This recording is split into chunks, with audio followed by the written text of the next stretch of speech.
እኔ የጓደኛዬ ልጅ ነች ብያለሁ አይደል? ዳጣ የሰላም ልጅ ብትሆንስ? ቆይ ለምንድን ነው የጓደኛዬ ልጅ ነች ያልከው ብለሽ እኔን አትጠይቅኝም? ንገሪኝ እንጂ እኔን አትጠይቅኝም ወይ? ለምንድን ነው ለማርታ ይሄን ነገር የምትነግሪያት? ንገሪኝ። አባዬ ቆይ ይሄን ነገር እማዬ ማወቅ የለባትም? ሰላም ልጇን ይዛ የምታኛ ቤት ስትኖር ይሄን ነገር በቃ እማዬ ማወቅ የለባትም? አንቺ ለማርታ ከኔ በላይ አስበሽላት ነው? ቆይ ዳጣ የሰላም ልጅ ስለመሆኗ አንቺ ምንድን ነው ማረጋገጫሽ? ሰላም ለናታን የጻፈችለት ወረቀት አይቼዋለሁ። አየሽ፣ ሚስጥር ማወቅ የለብሽም የምለው ለዚህ ነው። እያንዳንዱ ሰው በህይወቱ ለማንም የማይናገረው ቢናገረው ራሱን ቤተሰቡን ሊያጣበት የሚችል የራሱ የሆነ ሚስጥር አለው። እንዴ አቢጌል፣ የሰው ሚስጥር እኮ የሰው ነው። ምን ያደርግልሻል ይሄን ያህል? እንዴ አባዬ ቆይ ለምን በቤታችን የሁላ ጉድ ሲሰራ ዝም ነው የሚባለው? አሁንማ ሰላም እንደምን አላችሁ? የዳጣ ድራማ ተከታታዮች በያላችሁበት ሰላማችሁ ይብዛ እያልኩ እንግዲህ በዛሬው በዳጣ ድራማ ምን ታየ ምን ታወሰ፣ በቀጣይስ ምን ሊፈጠር ይችላል የሚለውን ይዤላችሁ መጥቻለሁ ማለት ነው። እንግዲህ እንደተመለከታችሁት በባለፈው ክፍል ደረጀ በጣም ማለት ሁሌም እንደደበረው ነው፣ ደብሮት ነበረ እና ከክላስ ወጥቶ አልነግርሽም እያለ ለማረታ እሷም ነገሩን እንዲበርድ ዝም በማለት እና ከናታን ጋር የሆኑ ነገሮችን በመነጋገር አልፈዋለች ማለት ነው። ማለት እሱን እንዳይደብረው ብላ ሆዷ ነገር ብትይዝም እሷ ዝም ብለው አልፈዋለች ማለት ነው። ነገር ግን ነገሩ እሷ ዝም የምትለውም እንደቀጠለ ነው። መቆም አልቻለም። በእያንዳንዱ ሰዓት በእያንዳንዱ ደቂቃ ማርታ ከቤቷ ብዙ ነገር እየተካሄደ ግን መስማት እንዳልቻለች እንትን እያለች ነው ማለት ነው። እንግዲህ በባለፈው ክፍል እንዳያችሁት ናታን ወደ እሷ ክላስ ማሚን እትዬ ማነው ስሟ ብቻ እትዬ ወደ ልጅቷ ክላስ ወደ አቢጌል ክላስ ልትሄድ ስትል ናታን መልሷት ነበር ማለት ነው። እንግዲህ በስተ መጨረሻም ሄዷ እሱ ጠይቆ ስላልነገራት ኤቢ ልጠይቃት ሄዳ ነበረ ማለት ነው። በዛን ታይም እንግዲህ ኤቢ ምነግርሽ ነገር አለ፣ ስለ ዳጣ የሆነ ምነግርሽ ነገር አለ ብላት ነበር። እንግዲህ ቁልፍ አልያዝኩም ብላታለች ማለት ነው። እንግዲህ በስተ መጨረሻም ኤቢ ማነው እትዬ ማርታ ሄጄ ካልጠየቅኳት ምን ትለኛለች? አይቻት እኮ አላቅም ናፈቀች ምናምን ስትለው ለደረጀ እንግዲህ ደረጀ እንዳትሄድ ባትሄድ ፍቃደኛ ነበረ።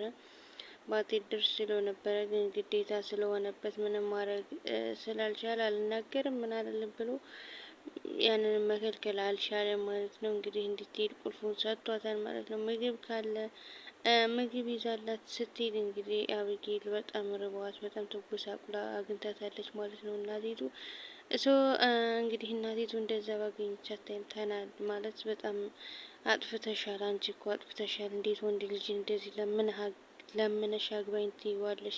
እኔ አግቢው ያልኩሽ ወደሽ ተዋዳችሁ ተፋቅራችሁ ነው እንጂ ሴት ልጅ እንደዚህ አታደርግም። እንደውም አንቆ አንጠልጥሎ አለመግደሉም ያንቺ አባት ስለሆነ ነው አለቻት ማለት ነው። እንግዲህ ልጅቱን በጣም ብዙ ነገሮችን ተናገረቻት። እሱ አይወልደኝም ማለት ነው፣ በጣም ነው የሚያንቋሽሸኝ፣ ሲፈልግ ይመታኛል፣ ይደበድበኛል ምናምን ስትላት አባት ልጁን ካልገረፈ ምን ሆነ አባት ተባለው እና እንደዚህ አልወለደኝም ምናምን ትያለሽ ብላ መልሳላታለች ማለት ነው እትዬ ማርታ።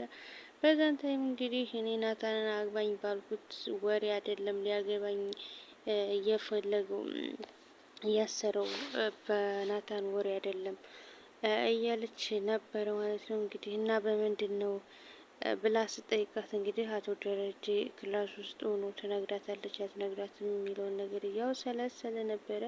ያው ግን እሱም ልጁን ስለሚያውቃት እንግዲህ አንቋ ይጣል ስለሚያውቃት ሄዷል ማለት ነው። ልትነግራት ስትል ስለዳጣ ብዙ ነገር እነግርሻለሁ ማየ ምናምን እያለቻት እያለ ደረጀ ሄደ ማለት ነው። ምንድን ነው የምታውቂው? ስለዳጣ ምንድን ነው የምታውቂው? ተናገሪ ስትላት አሁን ማማዬ አባዬ መጣ ለምንም እነግርሻለሁ የምታውቂው ነገር ካለ ተናገሪ ብሎ እሱም ያው በአይን ቋንቋ ነገራት ማለት ነው። እንግዲህ እንደማታውቀው ነገር እንደሌለ ለእናቶቹ ሸመጠጠች ማለት ነው። አባትየውን በመፍራት እንግዲህ መጨረሻ ላይ እሷም ወጥታ ሄደች። በጣም ተናዳ ነበረ። በዛ መሀል እንግዲህ ዳጣ ተጨንቃ ነበረ። ናታን ክላስ ሄዳ አለች ማለት ነው። እንግዲህ ደረጀ አቢጌልን አንቺ ምንም ባረግሻት እንትናት በቃ በጣም በቃ ከአቅሙ በላይ እንደሆነችበት አውቋል ማለት ነው። ሰው በሞት ራሱ መቃብሬ ላይ እንዳትቆሚ የማይሆን ነገር የማያመለከትሽን ጥያቄ አታንሺ። አንቺ ለምንድን ሰላም የዳጣነት እንደሆነች በምን አወቅሽ? ደብዳቤ አንብቤ የሰው ደብዳቤ ለምን አየሽ? ብቻ በጣም ብዙ ነገር በቃ ከመቃብሬ እንዳትቆሚ እስከሚላት ድረስ እንትን ብሏታል ማለት ነው። ልትሻሻልለት አልቻለችም። በመግረፍ ምንም በማለት በቃ ልትመጣለት አልቻለችም። በዛን ታይም እንግዲህ እናቲቱ እኔ ከዚህ ቤት ባዳ ሆኛለሁ፣ ብዙ ነገሮች እየተካሄዱ ነው፣ ግን አንድም ሰው አንድ ነገር ሊነግረኛል ፈቃደኛ አይደለም። ግን ደግሞ በቃ በጣም ብዙ ነገር እየተካሄደ ነው፣ ምንም ግልጽ ሊሆንልኝ አልቻለም። ምን አርጊ ነው የምትሉኝ ብላ ማርታን በጣም ተናዳለች ማለት ነው። እንግዲህ በዛ ታይም ናታን ክላስ ስትሄድ ናታን እና ዳጣ ቁጭ ብለው አገኘቻቸው ማለት ነው። ምንድን ነው ምን ልታረጊ ነው የመጣሽው? ምን እያረግሽ ነው ምናምን ስትላት ውሃ አምጪ ብሎኝ ምናምን ብላና ዳጣ የጥቋጤ የማገሩን የግድግዳውን ቀባጠረች ማለት ነው። አንጠልጥላ ይዛ ትሄዳለች ማለት ነው ወደ ማነው ማርታ። ከዛ ስጠይቃት ምንም እንደማታውቅ ነገረቻት። ትኬት ቆርጦ እንዲልከኝ እፈልጋለሁ ምናምን ያለች። እንግዲህ አባትየው መጥቶ ለምን ታስጨንቂያት ያለሽ አላት።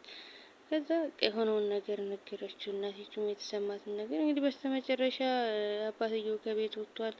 ናታንም እንደዚሁ እንግዲህ ተደብቆ እንደማይቀር በቃ ይሄንን ጊዜ እንደምናልፈዋለን ምናምን ብሎ አባት ደረጀን አጥናቱ ሳናሳ ማለት ነው። እንግዲህ አቢጌል የተናገረችውና ያሰበችው ነገር ካልተናገረች ካለፈጸመች አይሳካላትም። ለእናቲቱ ተናግራለች።